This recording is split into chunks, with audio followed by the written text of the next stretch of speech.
Hey everyone, welcome to another episode of Funhaus. Where's Lawrence? I don't know, he's in the bathroom or something. This is the podcast where we talk about things film. We're not funny.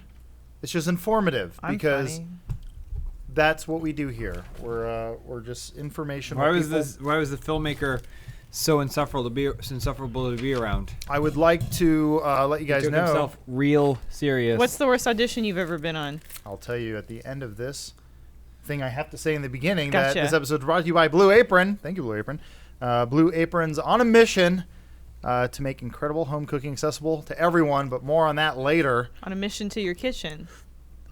They should use that. No true rhyme. They should really use that. Anyway, Sorry. well, you want to hear about my worst audition? Yeah, I do. I know what it is. I know what it is too. It's you auditioning to be Attack a on host the of Show. G4. That's it. And I Yeah. choked up in front of a mutual friend of ours. Who?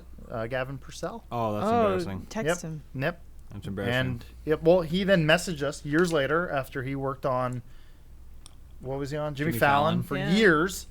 And he DM'd both, I think, Bruce and I, and he said, hey, caught up on Funhaus. Good work, guys.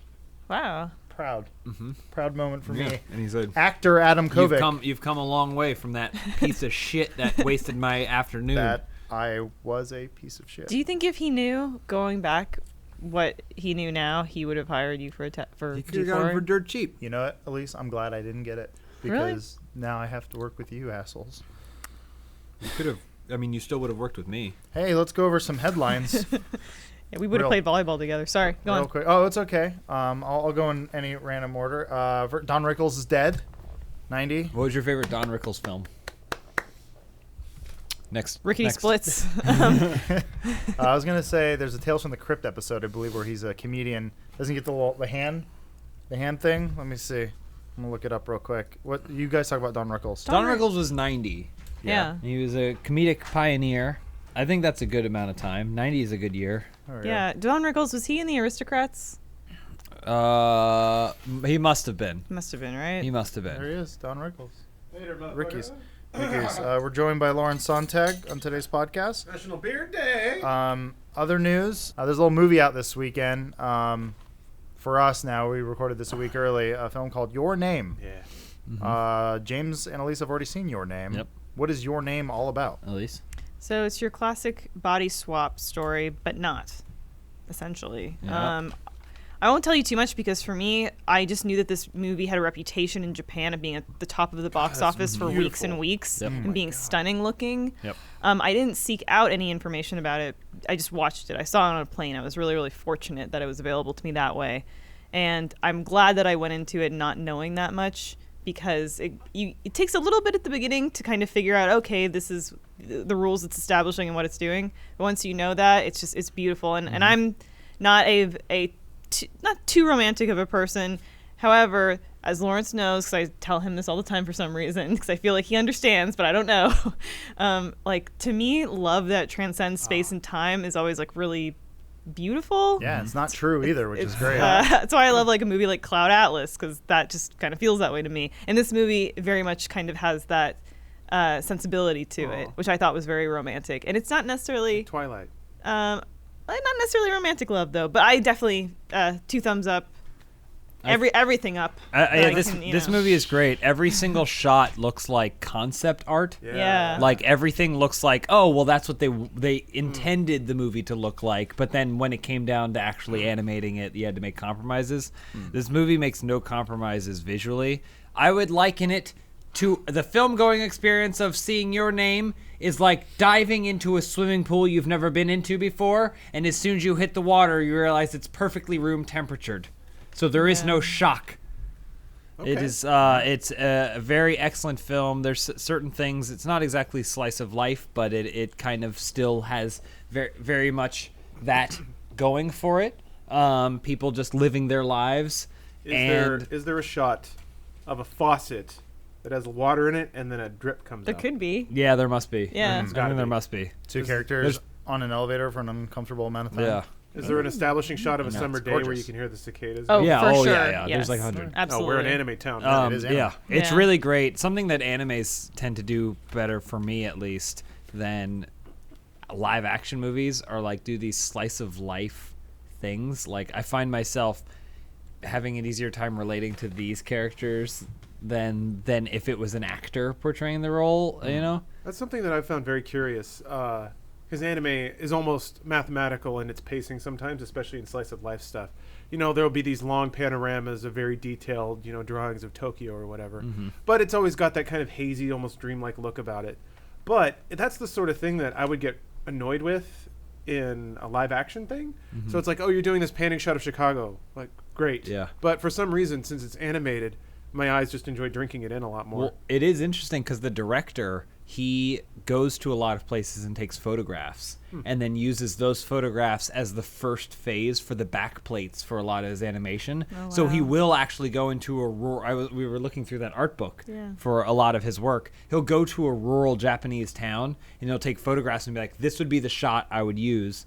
He'll take that photograph and then he'll bring it back and then he'll have his artist look at it and then interpret it. So it still has the depth of field and the perspective and kind of the framing that he wants. But then they'll go in and they'll add things like mist and things that couldn't possibly be there because of real life and animation. I'd really like to watch this on a big screen. I hope we do. Maybe we should. Is this like a very like down to earth sort of thing, or does it does it have like a supernatural kind of anime? feel to it? There's a Little bit. little. It doesn't go so far. I guess it technically would count as deep fiction, Okay. but it doesn't. Nothing. There's no point where you're like, I'm utterly ripped out of it. It's just interesting. Okay. Very interesting. Well, I guess according to Elise, Yep. if you can find it in the theater, go see it. Yep. If not, I guess you gotta wait for the DVD like everyone else. Where are you going, Elise? Or you probably already pirated it. Oh, okay. Also, one of my favorite things There you go. about movies like this is that you don't know, you're watching it, it doesn't follow like a straightforward plot structure. So you're not like, oh, it's coming up on the end. Or oh, we must be at the middle of the movie. Like, I was watching it on a plane, but I was basically there the whole time just going like, I have no idea how long I've been watching this movie or how much is left, but I am glad that it keeps going. Okay, So, I will go see it. Strong you should. endorsement. Oh, and Now- the soundtrack is amazing Oh, too. yeah, Sorry. great soundtrack. Sorry. Great I'm soundtrack. apologizing. Everything is good. Now onto something I care about. Invader Zim, the movie was announced. You did it, We're Adam. making Invader This is Zim. you. You did This is it. my it was like my favorite cartoon of all time. That's why your Really? hair is that no, way. but Oh. damn, it's good. Did anyone watch Invader I Zim? never really got into it. I watched I borrowed a few DVD here and episodes. there. Man, I it's never so good. had cable, so I missed out on a whole. Well, I thought lot it of was stuff. charming. For those who don't know, there is a backstory to Invader Zim. There was a comic book came out a long time ago in the late '90s called Johnny the Homicidal Maniac. Did anyone read that? Yes, Thank you. I had a friend who Finally. let me borrow them. I read the whole thing in one day, the director's cut. I bought it at a Hot Topic before work, and I read it at work when I was at Six Flags, and it represented my angst so perfectly. It's an angry man, but it's self-awareness, Yeah, and it's angry. it's a magical thing because there's like the Linkin Park version of being young and angry, where you're just lashing out for no reason. But Johnny the Homicidal Maniac is great because the main character's like that, but he's surrounded by characters that constantly call him out on his hypocrisy and his bullshit, and the fact that his rebellion is so templatized. Like, you're just an angry young man, and you think that makes you special. You're really not. Yeah. So yeah, no, it's a fantastic read. It's very clever. It was created by one Yonan Vasquez, who went on to do another comic book called Squee, and then a very short run called I Feel Sick, and then he really kind of fell off the face of the planet after Invader Zim, which is kind of sad because love the art style, love the writing, love everything about it. He was also, I believe, only 22 when he was making this cartoon. Really? This was like his first cartoon. Wow. I had no idea he was so young. You might recognize a voice actor from Invader Zim as the main voice of Raz and Psychonauts and many other games like Destroy All Humans. So weird. Both of those came back almost at the same time. It's weird, right? Yeah. It's all I happening guess it's again. the new '90s. You know, we got Beauty and the Beast in theaters, Power Rangers is on. It's way back. Ghost in the Shell. It's true. Yeah. It's all Um, wrapping around. But yeah, Invader Zim was one of the shows that ended way too early, and now Nickelodeon announced that they're making. I guess their reruns have been doing really well, so they're doing a made-for-TV movie that's coming out sometime 2017. It's like 2017, Prozac. really? I just finally put my finger on it. I believe it's 2017. Wow. Wait, what do you mean? Put your finger on it? There's actually I think they predate the Gorillas, but there was an animated pop group that Lisa and I have talked about called Prozac, and they have a particular art style. It's like very flat, but has like the shines on the eyes and things Yeah. like that. If you search PROZZ. You don't need to search that. Oh. I was just like, man, I've seen this art style somewhere else around the same time period.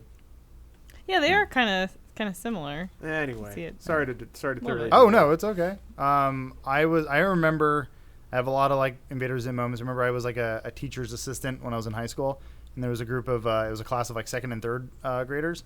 I remember like the teacher was like, "Yeah, just keep them entertained for a little bit." It's like, "Hey, so what do you kids watch?" And they're like, "SpongeBob." I'm like, "Does anyone like Invader Zim?" They went, "No." I was like, "Oh, I see."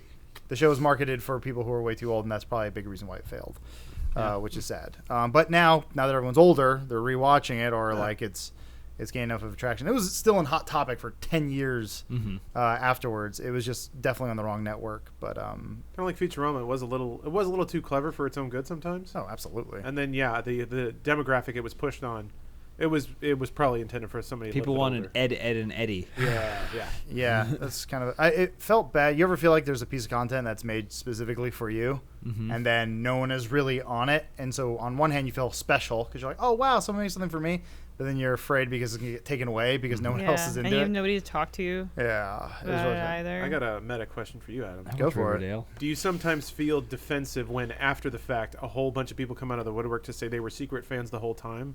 Now that it's gone and like, Not really, Okay. because it was on a channel that was meant for little dumb babies, and so it didn't make any sense. Like, why would it made sense why it failed? Like, it always should have been on Adult Swim.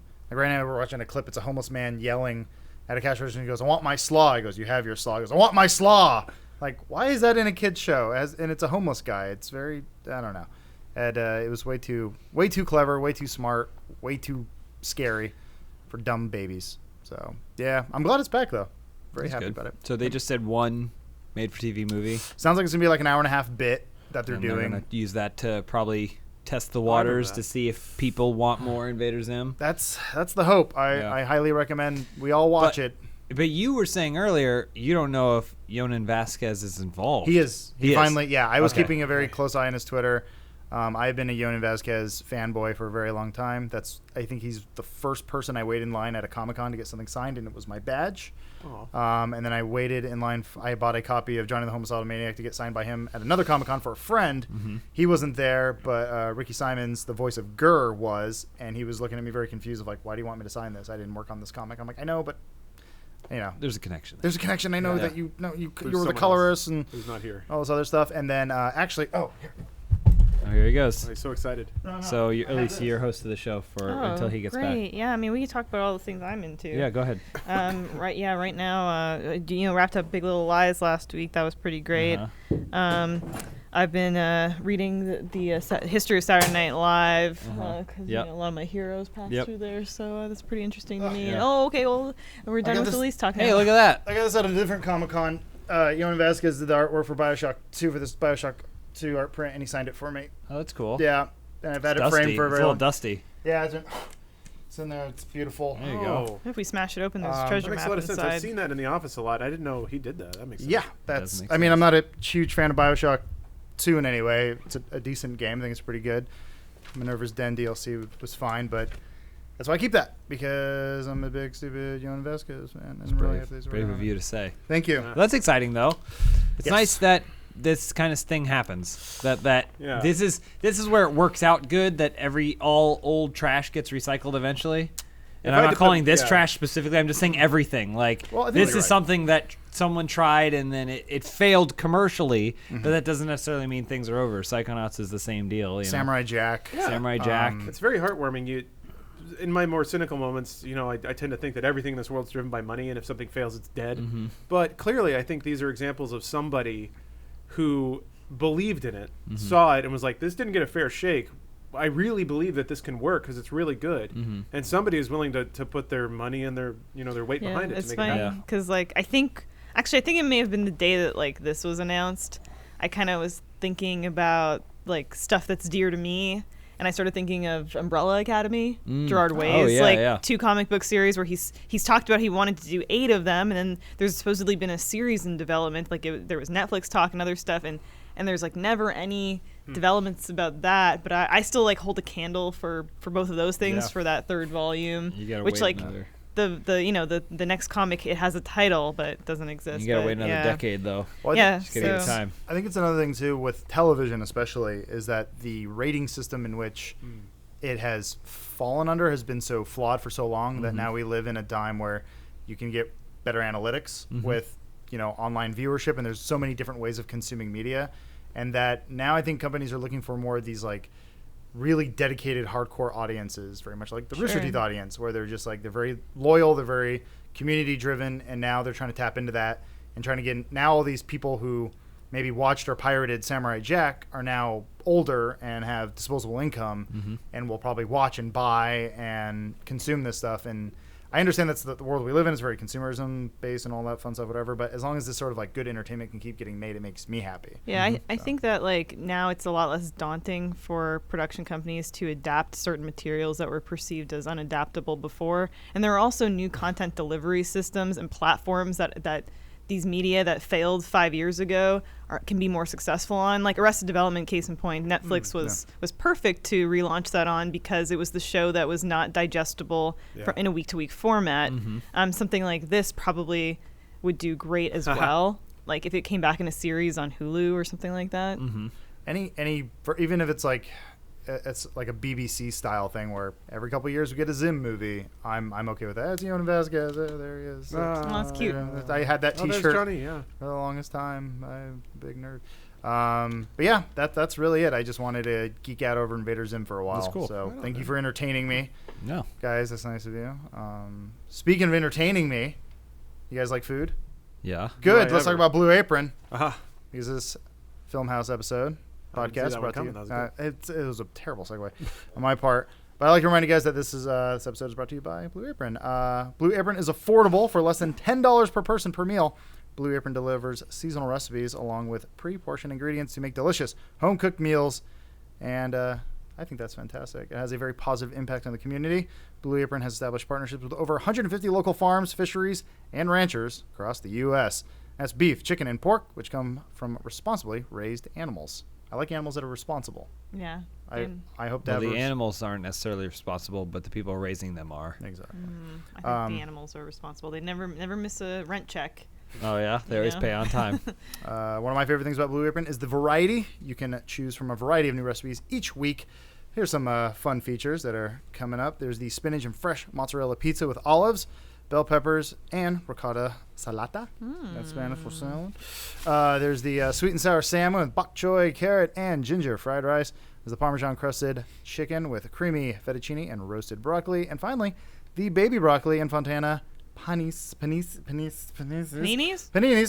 with hard-boiled egg and arugula salad. I can't speak well, but Elise can. So please check out this week's menu and get your first 3 meals free with free shipping by going to blueapron.com/filmhouse. Once again, that's blueapron.com/filmhouse. You will love how good it feels and tastes to create incredible home-cooked meals with Blue Apron, so please do not wait. That is blueapron.com/filmhouse. Blue Apron is a better way to cook. So thank you, guys. And I want to move on to our final news story. I think Bruce might want to weigh in on this one, too. Bruce. We're not going to talk about Power Rangers. We're going back to Don Rickles. Did anyone see Power Rangers? I did. Lawrence, I think I was the only one, weirdly. Okay. Oh, It's okay. There's not much to say. really? Was it okay? What are we talking about? I got a little thing loaded up about it, but Yeah. if it's whatever, we can move on. Go ahead. Give me a little bit. I want to alright. hear. I want to hear about Power Rangers. All right, so your typical Power Rangers episode. Sorry, Bruce. Why did I This is what join for Bruce this? came This will be over fast, for. I promise. Okay. Except I'm talking, so probably not. It's divided into half of it is shitty teen drama, the other half is Japanese dudes in suits flipping around, kicking people. What's really strange is that you would expect a Power Rangers movie. The easiest part would be the fights, right? Of course. Like just get people in suits and have them fight other dudes in suits. Make those scenes good. Like it's a dumb action movie. We got it. Yeah. But bizarrely, the new Power Rangers nails the teen drama aspect of it and completely flunks the action. It's so weird. It's so fucking weird. So it's actually if they took all the Power Rangers out and it was just a movie about teen drama, it'd be pretty good. And that's really weird to say. It's well written and well acted for the teen part of it. It's a very kind of good modern take on Breakfast Club. Like 3 of the kids meet in detention at beginning. They're all kind of screw-ups in their own ways. They meet 2 of the other ones in a quarry because it's Power Rangers. There's a lot in it that is like very kind of wink and a nod to a lot of Sentai and Power Rangers tropes, which is really cool. But man, they don't do. There's some pretty cool like car chases and stuff like that in the beginning. Yeah, what? Yeah, because the Jason is like he was in football, but messed it up, and he's like Bad running boy. from the cops and stuff. Did you see this movie? But anyway, so there's some good shots, and it's pretty well directed, but they don't morph for until the last 10 minutes. And What? Yeah. And the sounds about best right. action shots are all in the trailer. Every single one. They fight putties for about 30 seconds in their suits. Then they get in their stupid robot. That is not in the movie at all. Dude parkouring on a train. And then Elizabeth Banks is very cartoony when the rest of the movie is not.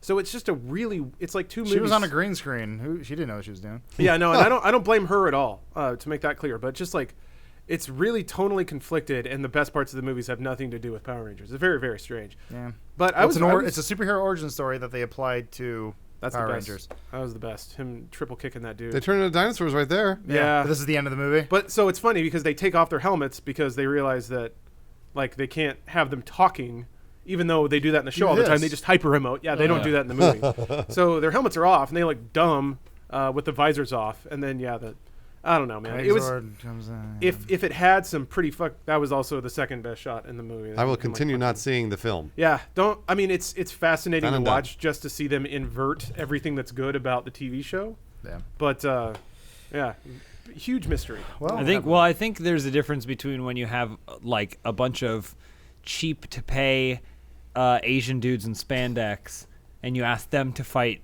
choreography that's way cheaper than it is to build extremely complex suits that you can no longer move in, such that you have to create new CG characters. Wow. That reminded me of, I haven't seen it, but I feel like watching it will remind me of the first Ninja Turtles movie that came out a couple years ago, where there's only about 15 minutes of Ninja Turtles in it because of how expensive it is to make Ninja Turtles and have them do shit. Yeah. If they do another Power Rangers, I think it might actually be pretty good, because I think that it'll be cheaper to do the action that everyone wanted from the first movie. Right. They'll front load it, and then they don't have to worry about the origin story, and whatever the conflict will be something different. Jeremy Irons is in this movie? Oh yeah, man. Oh yeah. Oh, so yeah. Moving on. Speaking of Dungeons and Dragons. And one of the weigh-ins. Matthew Lillard and Marlon Wayans, right? Matthew Yeah. Lillard wasn't in No? it. No, you're thinking of It was Wing just Commander. some Oh. dude. Wing Commander. Yeah, This is around the same time. Freddie Prinze Jr. and Matthew Lillard and Was there a Wing Commander movie? So, Yeah, it's not okay. great. Well, real quick, the reason why we're talking about Dungeons and Dragons, the hit film from the far off year of 2000. God, that was 20 years ago, roughly. Wow. So, Joe, I'm going to butcher his name, Nope. Yeah, we did it. We Manga. practiced. Manganiello. No, that's it. Manganiello, Joe yeah, I did Manganiello, it. Nailed it. who you may know as Flash Thompson from the original Spider-Man. No one knows Probably him as not. that. Nobody knows that. That's more of a trivia thing. True Blood. True Blood is what people He's in know. True him as. Blood, okay, I was gonna say. and he is a sexy man in the Magic the Mike. Magic Mike series. Yeah. yeah. So apparently he had wrote a script for the Dungeons and Dragons movie. He's co-written a D&D movie with playwright friend Carnegie Mellon. Carnegie Mellon. Oh, he's from Carnegie Mellon. Carnegie Mellon. I love Friend that from lipstick. Carnegie Mellon. I don't know what that is. That's a I thought that was a person's name. It's a school. School. Anyway, he wants to see plenty of fire-breathing spectacle, but ultimately, what makes a great superhero or fantasy movie is the human aspect. It's got to be about something. We root for those characters in Game of Thrones. Fellowship of the Ring was about friendship. This undying love for your friends. That's something everyone can identify with. Sounds like... Does he write stuff? Is Joe Manganiello a writer? Yeah, he's a director too. He is? What has he done? He wrote a He's workout did- book. What was it? Be something. man. He's directed films He's before. ripped. Okay. So Yeah. brief aside. This movie's awesome. But have you ever listened to the director's commentary? No, For I Dungeons and haven't Dragons? watched it, Yes. nor have I listened. I haven't watched it once. Definitely haven't watched it The twice. whole movie's on YouTube. Oh, apparently. no. Yeah, Look at that man get lit on fire by a CG dragon. Oh boy, if you real want CG. if you want an interesting evening, watch the director's commentary for this because the entire time for almost every scene, the director is basically not outright, but basically apologizing, and he's like, "There was a good movie in here, I promise. Really? A lot of scenes got cut, and this would have made more sense if those scenes were in." And it's like you can tell he's kind of blaming the producers and stuff that Wow. forced him to chop the movie down because he thought it was good and still swears by it being good. Also, that dude shouts, "Give me the rod." So at some the point. other scene before this would have made his silly lipstick look better. All right, sure. I mean, maybe. It's like, maybe. no, you don't get it. He blew an elf before this happened. The weird thing about a Dungeons and Dragons movie is that it's so vague. Yeah. It's like it's what you we made a make it. movie called Yeah. Fantasy. Yep. Right. You know, like So, but that's the thing is we already have Lord of the Rings. We already have Game of Thrones. We have all these other. So it's like you want your your different types of fantasy. You got it. I thought D&D is the perfect opportunity to go like meta with it. Oh, yeah. so like Lego movie. Well, maybe kinda? he did. I was We the don't Lego know movie is his- like the perfect example. Yeah. So I feel like you're talking about Stranger Things almost. Where Kind like, of, yeah. where Yeah. they, Sure. You know, like they're playing the game and Fuck then it. end up having to do it. I was in gonna real say life. like it could open up as this like epic fantasy movie, and then there's like a big action scene, everything's kicking in, and then you hear someone go no, and it cuts out, and it's Yeah. like, oh, that kid's a DM. Yeah. And like, okay, Princess so now Bride. Borderlands 2. you could do so Everything. I feel like you can get really original with it. So it's Except it's not original. Yeah, we just a named lot of several people did examples. like, oh, I'm sorry. yeah. You could do something that's not just a strict fantasy Transcendent? movie. Yeah. Yeah, because the fantasy movie, like, I feel like almost D&D should be like a show or like a TV You can series. do anything every single week. I feel like a movie just. It Yeah, I don't know. seems- It's weird. It feels like, and again, we don't know what he's pitched. Maybe he pitched some sort of cool concept, That'd be and maybe nice. it's a good script. But it feels like the kind of thing where you could just make a fantasy movie, right? You just make a movie couched in the fantasy genre, and if doesn't have it's to be- good enough to exist, Yeah. then it will just be that movie. I understand brand recognition, but really, I don't think. I mean, people play D&D, but I don't think naming something Dungeons and Dragons is going to get more people into the theaters. I think it will versus some other like Eric, Yeah. well, the the, Dawn of the Elves or whatever. Well, like, but if you it's know, like- good, there was it- what was the the- Nick Cage one? The Last Witch Hunter? No, Oh. the other one. No. Oh shit! Was that the Ray Liotta? No, that was see it that was witch's year or this is a something. good Year of the this is- Witch. This is a good example, by the way, because you don't remember what Yeah, it is. you're right. You're right. So it's but they were bad too. I'm Season saying. of the Season Witch. of the Witch. Season of the Witch. No, Yeah, they were I bad. saw this in That theaters. movie was boring. I saw it. Nothing in- happens, and then Yeah. one of the guys has a New York accent. Can't afford But it. what you're doing is you're banking on the fact that you're gonna get some people in for I Dungeons and Dragons. guess opening weekend you're going to get Yeah, something. you'll get them in. and then it's going to fall off. Absolutely. As opposed to if you just tried to make a good fantasy movie, then you may not have the backing of Dungeons and Dragons, but people might actually say it's worth watching. I don't know. It's the weird like hedge our bets versus try and actually do something. I totally get the business decision, Oh, yeah, but Harmon it just Cook. doesn't feel like Dungeons and Dragons. It's if it was Lord of the Rings. Yeah. A story from Lord of the Rings, Yeah. like, and now they're just turning it into a franchise where they just call things Lord of the Rings, but then they tell stories that have nothing to do with Frodo. Yeah. Get No. that No, because that's something that's associated with something good. Yeah. D&D is associated with just kind of having existed. This stuff. Yeah, Yeah. but imagine how. Well, that's a good point though.